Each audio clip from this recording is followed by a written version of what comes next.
Hello అండి అందరికీ. అందరూ ఎలా ఉన్నారు? బాగున్నారా? నేనైతే చాలా బాగున్నాను. మీరు కూడా ఇంకా బాగుండాలని మనస్ఫూర్తిగా కోరుకుంటున్నాను. ఈరోజైతే సాయంత్రం టైంలో ఏమైనా తినాలి అనిపించింది. ఇంకా ఇంట్లో చూస్తే మిరపకాయ బజ్జీలు చేసుకుందామని అయితే ఇంకా మిరపకాయలు అంటే బజ్జీ మిరపకాయలు అయితే ఇంట్లో ఉన్నాయి. ఇంకా వాటిల్లో అయితే ఘాట్లు అంటే చాకుతో ఘాట్లు పెట్టేసి ఇంకా దానిలో ఉన్న గింజలు కూడా కొన్ని అయితే తీసేసాము. అవి తీసిన తర్వాత చక్కగా చూసారు కదా, ఇందులోకి స్టఫ్ అయితే తయారు చేసి అయితే పెట్టాము. అంటే ఏమేమి వేసి పెట్టామంటే ఇందులో వాము అలాగే శనగపిండి కొంచెం రెండింటిని కలిపి అయితే ఇట్లా రోట్లో అయితే దంచేసాను. మెత్తగా దంచుకున్న మిశ్రమాన్ని అయితే ఇలా అంటే బజ్జీ మిరపకాయల్లో స్టోర్ చేసుకున్నాము. ఇలా మొత్తము కూడా అత్తయ్య అయితే నాకు హెల్ప్ చేసి పెట్టింది. ఇంకా నేను ఇక్కడైతే జడ వేసేసుకున్నాము, మిగతా పనులన్నీ తర్వాత చేసుకోవచ్చు అన్నట్టుగా అయితే ఇంకా హెయిర్ స్టైల్ అయితే వేసేసుకుంటున్నాను.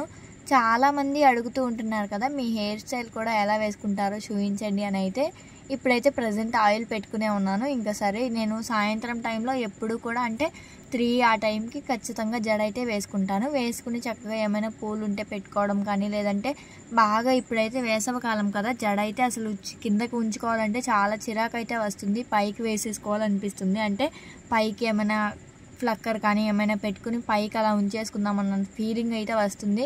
కానీ నాకైతే అలా పైకి పెట్టుకుంటే ఏంటో ఒకలాగా అనిపిస్తుంది. కానీ చిరాకు వస్తుంది కదా, ఒక్కొక్కసారి తప్పదు అంటారు కదా, కానీ ఒక్కొక్కసారి కిందకే ఉంచుకుంటాను జుట్టు అయితే.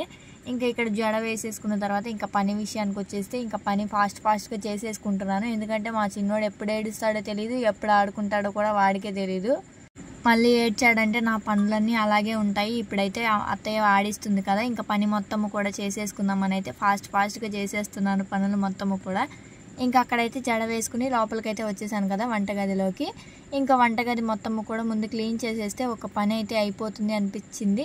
ఇంకా సరే వంటగదిలో అంటే మధ్యాహ్నం తిన్న గిన్నెలు అవి ఇవి ఉన్నాయి కదా, ఇంకా అవన్నీ కూడా మొత్తము కూడా ఒక స్టీల్ డిప్పలో అయితే వేసేసాను. దానిలో వేసేసి ఒక చోట పెడితే అవి కడగడానికి ఉంటాయిలే అని ఒక చోట పెట్టాను. ఇంకా అవి తీసుకెళ్ళిపోయి మళ్ళీ ఇంట్లో ఎందుకులే అని అయితే బయట అయితే పెట్టేసుకున్నాను. నెక్స్ట్ కడిగేసుకుందాము అని అయితే ఇంకా అవి బయట పెట్టుకున్న తర్వాత స్టవ్ కింద అదంతా కూడా తుడిచేసుకున్నాను నీట్గా. తుడుచుకున్న తర్వాత కింద కూడా ఊడ్చేసాను వంటగది మొత్తము కూడా. అంటే వంటకి ప్రిపేర్ చేద్దాం అంటే చెప్పాను కదా, ముందులో మిరపకాయ బజ్జీలు అయితే వేసుకుందాము అనుకుంటున్నాను అని అయితే ఇంకా దానికోసం ఇక్కడ పిండి కూడా ప్రిపేర్ చేద్దాము అని అయితే ఇంకా ఊడ్చేసి ఇంకా పిండి ప్రిపేర్ విషయానికి వస్తే ఒక బౌల్ అయితే తీసుకుని అందులో శనగపిండిని అయితే వేసేసుకుని అందులో కొంచెం వాము, సోడా ఉప్పు అలాగే మామూలు సాల్ట్ 2-3 వేసేసి మొత్తము కూడా మిక్స్ చేసేసుకోవాలి. వాటర్ అన్నది మనం చూసుకుంటూ కన్సిస్టెన్సీ మనకి చక్కగా అంటే మనం బజ్జీ ఎలా వేయగలుగుతామో ఆ కన్సిస్టెన్సీ వచ్చేదాకా కలుపుకుంటే సరిపోతుంది. అలా అని మరీ చిక్కగా చేయకూడదు, అలా అని మరీ పలుచగా కూడా చేయకూడదు. అందుకే నేనైతే ఇక్కడ కొంచెం జాగ్రత్తగానే తిప్పుతూ కొంచెం చూసుకుంటూ వేస్తున్నాను. నేను మిరపకాయ బజ్జీలు చేయడం అయితే ఇదే ఫస్ట్ టైము. ఎందుకంటే అంతకుముందు ఎప్పుడైనా అత్తయ్య కానీ అమ్మ కానీ ఎవరైనా చేసినవి తినడమే కానీ నా అంతటా నేను ప్రిపేర్ చేయడం అయితే ఇదే ఫస్ట్ టైము. ఇంక ఇక్కడ సాల్ట్ అయితే కొంచెం తగ్గినట్టుగా అనిపించింది, అయినా మళ్ళీ వేశాను. కానీ ఇంకా నాకైనా కూడా అంటే తినేటప్పుడు సాల్ట్ అయితే నాకు కొంచెం తగ్గినట్టుగానే అనిపించింది. మేబీ టేస్ట్ చూసుకోవాల్సిందేమో శనగపిండిని ముందే. ఇంకా అవంతా రెడీ చేసి పక్కన పెట్టుకున్న తర్వాత మా బుడ్డిగాడికి అయితే ఫుడ్ రెడీ చేస్తున్నాను. ఇక్కడ చాలామంది అడుగుతూ ఉంటారు కదా నన్ను కామెంట్స్లో, మీ బాబుకి ఫుడ్ ఏం పెడతారని అయితే. మా బాబుకి ఫుడ్ అయితే నేను ఇలా రైస్తో అయితే ప్రిపేర్ చేస్తాను. అంటే కొంచెం రైస్ అలాగే కందిపప్పు అలా కొన్ని పప్పులు ఉంటాయి కదా, అంటే మనం డ్రై ఫ్రూట్స్ వాటిని అయితే వేసి అన్నిటినీ కలిపి ఒకరోజు అంటే మొత్తము ఎండబెట్టి వాష్ చేసి అవంతా కూడా నేను ఒక వీడియోలో పోస్ట్ చేయడానికి ట్రై చేస్తాను. ఇంకా ఆ ప్రాసెస్ అంతా మీకు కావాలి అంటే ఒకసారి నాకు కింద కామెంట్ సెక్షన్లో కామెంట్ చేయండి. ఎవరికైనా బేబీ ఫుడ్ కావాలి అంటే ఆ వీడియో నేను చేసి పెడతాను. అలాగే ఇంకా దానిలో డ్రై ఫ్రూట్స్ ఉంటాయి కదా, అంటే బాదం, జీడిపప్పు అలాంటివన్నీ కూడా వేసేసి మిక్సీ అంటే గ్రైండ్ చేసేసి మెత్తగా అది ఒక పౌడర్ లాగా అయితే తయారు చేసుకుని పెట్టుకుంటాను ఫ్రిడ్జ్లో అయితే. ఇంకా దాన్ని కావాల్సిన టైంలో అంటే మనం బాబుకు పెట్టుకునే టైంలో అయితే తీసుకుని చక్కగా వేడి నీళ్ళు అయితే బాగా కాగిన తర్వాత అందులోనే మనం అంటే నెయ్యి కొంచెం అలాగే సాల్ట్ కొంచెం అయితే వేసుకుని అందులో ఆ పొడిని కూడా వేసేసుకుని అంటే మనం ముందు తయారు చేసుకున్నాం కదా ఆ పొడిని కూడా వేసేసుకుని మొత్తము కూడా ఒకసారి తిప్పేసుకుంటే మనకి ఒక 5 మినిట్స్లో అయితే ఇది మొత్తము కూడా రెడీ అయిపోతుంది. అంటే చిక్కగా అయిపోతుంది. మనం వాటరు బియ్యం అంటే పొడి వేస్తాం కదా, అది మొత్తము కూడా చిక్కగా అయిపోయిన దాకా ఉడకనిచ్చి మెత్తగా మనం రైస్ ఎలా వండుకుంటామో సేమ్ అలాగే ఉడకనివ్వాలి. బాగా ఎక్కువసేపు ఉడకనిస్తే బాబుకి కడుపు అయితే నొప్పి రాదనమాట. ఇంకా నేను అలా ఫుడ్ రెడీ చేస్తూ ఉన్నాను. ఇంకా వాడైతే వాళ్ళ నాన్నమ్మతో ఆడుకుంటూ ఉన్నాడు. ఇంకా అక్కడ సైకిల్ తొక్కుంటూ ఉంటే ఒక చిన్న వీడియో కూడా తీశాను. ఇంకెక్కడ చూస్తే ఇల్లు మొత్తము చూసారా, ఇంకా అత్తయ్యకి ఇచ్చేసి వచ్చేసాను. ఇంకా నేను ఇంట్లో పని చేసుకుంటాను అత్తయ్య, ఇంట్లో బట్టలు అవన్నీ అక్కడే ఉన్నాయి, దుప్పట్లు అవంతా కూడా అన్నీ అయితే ఇంకా పిల్లోడిని అయితే అత్తయ్య దగ్గరే వదిలిపెట్టేసి ఇంకా ఫుడ్ కూడా ఇచ్చేసాను అత్తయ్యనే పెట్టమని అయితే. ఇంకా అత్తయ్య అయితే పెడుతున్నారు. ఇంకెక్కడైతే మేము టీవీ చూస్తూ ఇంకా మధ్యాహ్నం టైంలో అందరము కూడా కిందే పడుకుంటాము. చక్కగా చూసారు కదా, ఇంకా అంటే బొంతలు ఉంటాయి కదా దుప్పట్లు, అవి మొత్తము కూడా ఇట్లా కింద అయితే వేసేసుకుని అందరము ఒక దిండ్లు అయితే వేసుకుని వరుసనే పడుకుని టీవీ చూసుకుంటూ ఉంటాము. ఉదయం 9 గంటలకి 10 గంటలకి రూమ్లోకి వచ్చేస్తాము. సాయంత్రం 4, 5 ఆ టైం దాకా లోపలే ఉంటాము. ఎందుకంటే ఇప్పుడు వేసవి కాలం వచ్చేసింది కదా. వేసవి కాలంలో అసలు బయట అయితే ఉండలేకపోతున్నాం. ఎండలు అయితే బాగా వేస్తున్నాయి కదా. అసలు నాకైతే అసలు బయటికి వెళ్ళాలంటే ఒక్కొక్కసారి ఫుల్ హెడేక్ అయితే వచ్చేస్తుంది. ఎందుకంటే ఎప్పుడైనా బట్టలు కానీ ఏమైనా తెచ్చుకుందాం అనుకున్న టైంకి కూడా ఫుల్ హెడేక్ వచ్చేసినట్టుగా అనిపిస్తుంది. మీరైతే కొంచెం జాగ్రత్తగానే ఉండండి. అలాగే ముసలి వాళ్ళని అలా చిన్నపిల్లల్ని కొంచెం జాగ్రత్తగానే చూసుకోండి. మా పిల్లలైతే అసలు తలుపు తీసుంటే లోపలైతే అస్సలు ఉండరు. బయటికి వెళ్ళిపోయి అటు ఇటు ఆడుకోవడం, మా చిన్నోడేమో మట్టి తినేయడానికి ట్రై చేయడం, మా పెద్దోడేమో ఆడుకోవడం, ఆ బొమ్మలు ఈ బొమ్మలు అంటూ ఎండలో ఫుల్గా తిరిగేస్తారని అయితే ఇట్లా లోపలే పెట్టేసి ఉంచుకుంటాము. ఫస్ట్ చూసారు కదా రూమ్ ఎలా ఉందో, గలీజ్గా అయిపోయింది కదా అప్పుడైతే. ఇప్పుడు చూడండి ఎంత నీట్గా చేసేసాను ఒక 10 మినిట్స్లోనే అన్నీ. అంటే మధ్యాహ్నం టైంలో ఖాళీగా ఉంటానని అయితే చెప్పాను కదా, అంటే అందరం పడుకుంటాము అని అయితే చెప్పాను కదా. ఇంకా ఆ టైంలో అన్ని పిల్లలు ఆడుకుంటూ మెలకుగానే ఉంటారు కదా, అవన్నీ తీయడం, టీవీ దగ్గరవి అన్నీ కింద పడేయడం, అలా రోతగా చేసేస్తారు. ఇంకా వాటన్నిటిని కూడా నీట్గా సర్దేసి అక్కడ పక్కలన్నీ మడత పెట్టాను కదా. మా వాడు ఇంకా ఆమ్ తినేసి ఇంకా చక్కగా డ్రెస్ అయితే చేంజ్ చేసేసాము. డ్రెస్ మొత్తము పడింది ఆయన అయితే. ఇంకా చక్కగా తినేసాడు. తిన్న తర్వాత కొంచెంసేపు ఆడుకున్నాడు, అలా సైకిల్ తొక్కాడు. అలసిపోయాడు అనుకుంటా. ఇంకా వచ్చేసిన ఒళ్ళో వాలిపోయాడు. ఇంకా ఫీడింగ్ చేసేసి ఇంకా వాడిని అయితే కొంచెంసేపు పడుకోబెడదాము అని అయితే పడుకోబెట్టేశాను. ఇంకా అలా పడుకుంటుంటే వాళ్ళు అంటే తల్లి చూపు అలాగే ఉంటుందేమో, నాకు వాడు పడుకుంటే ఏదో లాగా అనిపిస్తుంది. నాకు క్యూట్గా అనిపించింది. ఏదో చిన్నప్పుడు ఫీలింగ్స్ అన్నీ, వాడి మెమరీస్ అన్నీ గుర్తొచ్చినట్టు అనిపించింది. ఇంకా అది ఒక చిన్న వీడియో లాగా తీసుకున్నాను. అంటే వీడియో ఆల్రెడీ కంటిన్యూ అవుతుంది. ఇంకా ఆ టైంలో నా దగ్గరికి వాడు వచ్చాడు. ఇంకా అది కూడా మీకు చూపిద్దాము, యాడ్ చేశాను దీనిలో అయితే. నేను ఇంకా పిల్లలతో నా డేలో ఇలాగే ఉంటాను సేమ్. ఇంకా కాకపోతే మధ్యలో వాళ్ళు ఆడుకుంటూ వాళ్ళకి ఇంకా వాళ్ళని చిన్నప్పటి నుండి అంటే మనం ఫస్ట్ అంటే డే మొత్తం ఎలా చూసుకుంటామో ఇంకా అలాగే ఉంటుంది నా రొటీన్ కూడా అందరిలాగానే. ఇంకా వాళ్ళకి అంటే ఫస్ట్ నుండి అంటే మార్నింగ్ నుండి ఈవినింగ్ వరకు మనం వాళ్ళకి ఏమేమి కావాలో అంతా చూసుకుంటూ ఫుడ్ అలాగే వాళ్ళని చూసుకుంటూ ఉండాలి కదా. ఇంకా అవన్నీ కూడా మన చేతుల్లోనే ఉంటుంది కదా తల్లిగా. ఇంకా వాటన్నిటిని చూసుకుంటూ నేను ఇలా ఇంట్లో పనులు చేసుకుంటూ ఒక చిన్నగా యూట్యూబ్ అయితే స్టార్ట్ చేశాను కదా. ఇలా యూట్యూబ్ ఛానల్ స్టార్ట్ చేయడం కొంతమందికి ఇష్టమే, కొంతమందికి అయితే ఇష్టం ఉండదు నాకు తెలిసి. ఎందుకంటే మన ముందు ఎవరు అనకపోయినా సరే కొంతమంది బయట అనుకుంటూ ఉంటారు కదా యూట్యూబ్ ఛానల్ గురించి, ఈవిడ వీడియోస్ చేస్తూ ఉంటుంది అది ఇదని. అయితే ఎవరు ఏమనుకున్నా నాకైతే ఎటువంటి బాధ ఇబ్బంది ఎటువంటివి ఎప్పుడు కలగలేదు నాకు యూట్యూబ్ వల్ల. ఎందుకంటే మాకు చాలా సపోర్ట్ చేస్తారు ఫ్యామిలీ మెంబర్స్ కానివ్వండి అందరూ. ఇంకా అందుకే నాకు కొంచెం మోటివేషన్గా కూడా అనిపించి వీడియోస్ పోస్ట్ చేయాలి అనిపించింది. ఎందుకు ఇలా చెప్తున్నానంటే కొంతమంది భయపడుతూ ఉంటారు కదా, అలాంటి వాళ్ళకి ఏమైనా యూజ్ అవుతుందేమో అని చెప్తున్నాను. అలాగే మా పిల్లల గురించి ఒక చిన్న వీడియో షేర్ చేయాలి అనుకుంటున్నాను. అది షేర్ చేయొచ్చో షేర్ చేయకూడదో నాకైతే తెలియదు, కానీ నా మనసుకైతే అనిపిస్తుంది. నేను నెక్స్ట్ వీడియోస్లో అంటే పోస్ట్ చేయడానికి ట్రై చేస్తాను, మీతో అయితే షేర్ చేస్తాను. ఇంకెక్కడైతే బజ్జీలకి కావాల్సిన పిండి అయితే ప్రిపేర్ చేశానని అయితే చెప్పాను కదా ముందు. అది నాకెందుకో నేనేమో మిరపకాయలు చాలా కట్ చేశాను, కొద్దిగానే ఉంది, అసలు సరిపోదేమో అనిపించింది. అంటే ఫస్ట్ టైం చేస్తున్నా అని చెప్పాను కదా, ఇంకా పిండి క్వాంటిటీ కూడా అంతగా తెలియదు కదా మనకి. ఇంకా నాకు అనిపించింది సరిపోదేమో అని అయితే. ఇంకా మా మామయ్య ఇంటి దగ్గరే ఉంటే మామయ్య కొంచెం శనగపిండి తీసుకురండి అంటే ఇంకా శనగపిండి తీసుకొచ్చి అయితే ఇచ్చారు.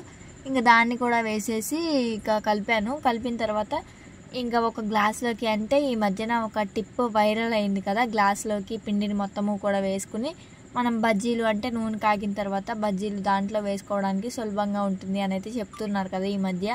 ఇంకా అందుకే నేను కూడా అలాగే చేద్దామని అయితే ఇంకా బండిలో నూనె అయితే పోసి స్టవ్ పైన అయితే పెట్టేసుకున్నాను. ఇంకా ఆయిల్ హీట్ అయిన తర్వాత అయితే ఒక్కొక్క మిరపకాయ వేసి చూస్తున్నాను.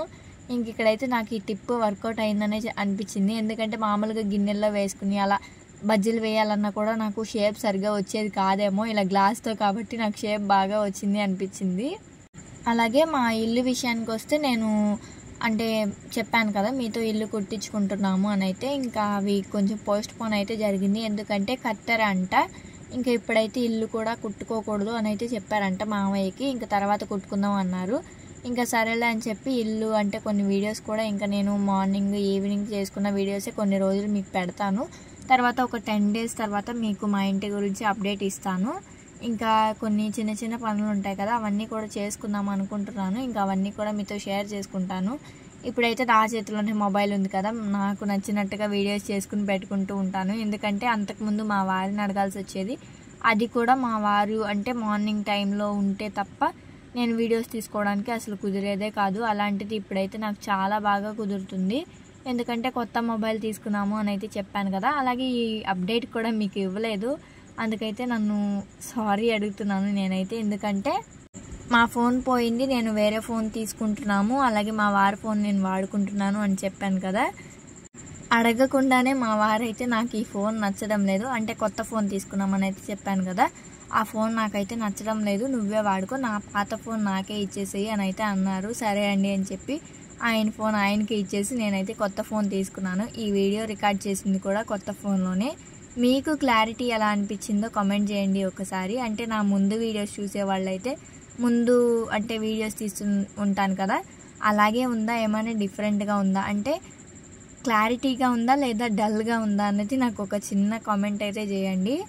ఇంకా ఇప్పుడైతే ప్రస్తుతానికి నేనే కొత్త ఫోన్ వాడుకుంటున్నాను. మా వారైతే అదే కర్వ్ డిస్ప్లే ఉందని చెప్పాను కదా, ఇంకా దాన్ని అయితే ఉయ్యూరు అనిల్ మొబైల్స్లో అయితే మేము 5,000కి అయితే బాగు చేయించుకున్నాము. ఇంక ఇక్కడైతే నాకైతే కొత్త ఫోనే వాడుకుంటున్నాను. అంతకుముందు ఫోన్ అయితే మా మరిది గారికి కావాలంటే ఇద్దామని అయితే ఇంకా అట్లా ఉంచేసాము. అది కూడా కొంచెం అంతేం బాగాలేదు. ఇంకా దాన్ని మొన్న ఒక 1000 రూపాయలు పెట్టి బాగు చేయించాము. ఇంక దాన్ని కూడా తీసుకెళ్ళి ఇస్తానన్నాడు. ఇంకా దాంతో కూడా ఏం పని ఉండట్లేదు కదా, సరే వాడుకోవట్లేదు కదా, ఇచ్చేసేయమన్నాను నేను కూడా. బజ్జీలు ఫస్ట్ టైం వేసినా కూడా కొంచెం వేసినట్టు ప్రిపరేషన్ లాగా అనిపించింది. అంటే అంతకుముందు వేస్తాం కదా ఎప్పుడైనా, అలా వేసిన ఫీలింగ్ అయితే వచ్చింది చాలా నాకైతే. ఇంకెక్కడైతే కొంచెం భయంగా అనిపించడం, అలా ఒక్కొక్కసారి ఒక్కొక్కలాగా అలా అనిపిస్తూ ఉంది. అంటే ఎలా వస్తాయో నేను ఫస్ట్ టైం వేస్తున్నాను కదా, కొంచెం టెన్షన్, కానీ ఓకే బాగానే వచ్చాయి అనిపించింది. ఇంకా ఇక్కడైతే బజ్జీలు నిదానంగా వేస్తూ ఉన్నాను. బజ్జీలు వేయడానికైతే నాకు చాలా టైమే పట్టింది, ఫస్ట్ టైం కదా. ఇంకా ఒక్కదాన్ని వేయడం తీయడం అంతా చేస్తున్నాను కదా, ఇంకా నాకైతే కొంచెం ఎక్కువ సమయమే పట్టినా నాకు టేస్ట్ ఓకే అనిపించింది. లాస్ట్లో చెప్తాను మీకు టేస్ట్ ఎలా ఉందో, ఇంకా రియాక్షన్స్ చూపిస్తాను మీకు. ఇంకా ఇక్కడైతే బజ్జీలు వేసేస్తూ ఉన్నాను. ఈ గ్లాస్ టిప్ అయితే నాకు చాలా నచ్చింది. అలాగే ఇంతవరకు మన ఛానల్ని ఎవరైనా సబ్స్క్రైబ్ చేసుకోకపోతే అందరూ కూడా సబ్స్క్రైబ్ చేసుకోండి. అలాగే వీడియో నచ్చితే మాత్రం లైక్ చేయండి. ఇంకా వీడియో ఎలా అనిపించిందో ఒక చిన్న కామెంట్ అయితే చేయండి. బజ్జీలు అయితే సగం అయితే వేసేసాను, అంటే ఒక వాయ అంటారు కదా, ఇంకా అట్లయితే ఒకసారి వేసి తీసాను. ఇంకా ముందు అయితే ఇలా వచ్చాయి, నెక్స్ట్ అయితే కొంచెం బాగానే వచ్చాయి. ఇంకా ఫస్ట్లో వేసాను కదా, నేను ఏం చేశానంటే ఫస్ట్ గ్లాసులో నుండి వేసిన తర్వాత ఒక 2 minutes అంటే కొంచెం ఎర్రగా అయిన తర్వాత, అంటే కొంచెం వైట్ అండ్ ఎర్రగా ఉన్న టైంలోనే తీసేసాను. తీసేసిన తర్వాత ఇంకా మళ్ళీ ఇంకొకసారి డీప్ ఫ్రై చేద్దామని అయితే ఉంచాను. ఇక్కడ ఇన్ని మిరపకాయలు చూపిస్తున్నాను కదా, అందులో నేను సగం మాత్రమే వేసాను మిరపకాయ బజ్జీల్లో, ఇంకా మిగతా సగం ఉంటే కొన్ని తీసేసాను. ఇంక ఇక్కడైతే మిరపకాయల బజ్జీలు వేయడం కంప్లీట్ అయిపోయింది. ఇంక ఇక్కడ చూసారు కదా 2 times అయితే వేసానని చెప్పాను కదా, ఇంకా అంటే ఒకసారేమో మామూలుగా వేసేసాను. ఇంకా మొత్తము కూడా అంటే మనకి ఎన్ని మిరపకాయ బజ్జీలు కావాలో అవన్నీ వేసేసుకున్న తర్వాత ఇంకొకసారి మళ్ళీ అవన్నీ తీసుకుని మళ్ళీ ఇంకొకసారి అంటే బజ్జీ పిండిలో ముంచి శనగపిండిలో దాన్ని మళ్ళీ నూనెలో అయితే వేసాను. అలా 2 times అయితే కాల్చుకుంటే మనకి బజ్జీ అనేది కొంచెం లావుగా వస్తుంది కదా, అప్పుడు టేస్ట్ బాగుంటుంది అని అయితే కాల్చాను. ఇంకా ఇక్కడైతే ఇంకా కట్ చేసేసి లోపల అందులో ఉల్లిపాయలు అలాగే నిమ్మకాయ కొంచెం సాల్ట్ కారం అవన్నీ కూడా చల్లేసి చక్కగా నిమ్మకాయ కూడా పిండుకొని నేను స్టఫ్ లాగా తయారు చేశాను. మా ఇంట్లో వాళ్ళకి ఇలా స్టఫ్ లాగా తయారు చేసి ఇవ్వడం అంటే నాకు చాలా ఇష్టం. నేను తినకపోయినా కూడా మా ఫ్యామిలీ మెంబర్స్కి ఇలా ఏమైనా కొత్తగా ఐటమ్స్ ఏమైనా చేసి పెట్టడం అంటే నాకు చాలా ఇష్టం. అవి కుదురుతాయో కుదరవో అన్న ఒక చిన్న భయమే కానీ మా ఇంట్లో అందరికీ నేను ఏమైనా చేస్తే ఖచ్చితంగా పంచుతాను. ఎందుకంటే ఏమైనా జ్యూసెస్ కానివ్వండి, ఇలా ఏమైనా స్నాక్స్ కానివ్వండి, ఏది చేసినా కూడా అందరికీ పంచుతాను. నాకెందుకో ఫస్ట్ నుండి కూడా ఇలా అలవాటు అనమాట. ఇంక నేనే మధ్యలో చూస్తున్నాను టేస్ట్ ఎలా ఉంది, అలాగే ఉప్పు సరిపోయిందా, అన్నీ ఎలా ఉన్నాయి, అసలు బాగున్నాయా బాగోలేదా, నా ఫేస్ రియాక్షన్స్ ఎలా ఉన్నాయంటే అసలు ఎలా ఉంటాయా అనిపించి చాలా భయపడ్డాను. ఓకే, బట్ బాగున్నాయి అనిపించింది నాకైతే. అందరూ అంటే మా వాళ్ళు తిన్న వాళ్ళకి ఎలా ఉందో లాస్ట్లో చెప్తాను మీకు. ఇంక ఇక్కడైతే అత్తయ్య నాకు కొన్ని పూలు కూడా కట్టి తీసుకొచ్చి తలలో పెట్టింది. ఇందాక ఆగాను కదా వీడియో దగ్గర, అది అక్కడ పూలు పెడుతూ ఉంది. ఇంకా పూలు కూడా పెట్టుకున్నాను నేనైతే ఇక్కడ. అత్తయ్య అయితే ఎక్కడికైనా బయటికి వెళ్ళినప్పుడల్లా సరే, అంటే ఎక్కడికైనా బయటికి వెళ్తూ ఉంటారు కదా అత్తయ్య వాళ్ళు, ఆ టైంలో చాలా తక్కువ టైంలోనే బయటికి వెళ్తుంది. అలాంటి టైంలో ఖచ్చితంగా నాకైతే మల్లెపూలు తీసుకొస్తూనే ఉంటుంది.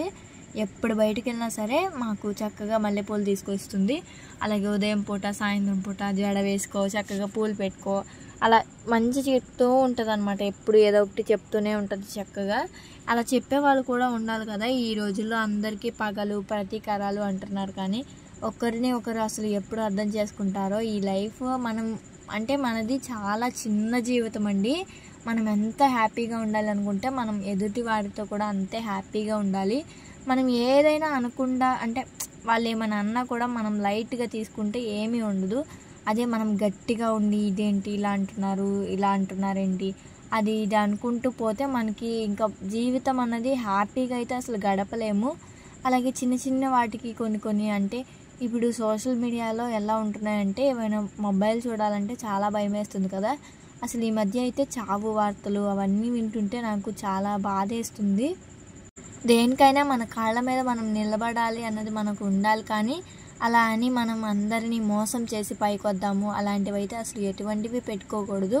అలాంటివి లేకపోతే మనం ఏ బంధమైనా కూడా చాలా బాగుంటుంది. ఇప్పుడు నేను అంటున్నాను కదా, మా అత్త కోడలి బంధమైన, మా హస్బెండ్ ఆర్ వైఫ్ రిలేషన్ అయినా అందరం ఎలా ఉంటామంటే మేము చాలా హ్యాపీగా ఉంటాము. అందరికీ గొడవలు రాకుండా అయితే ఏమీ ఉండవు, వచ్చినా కూడా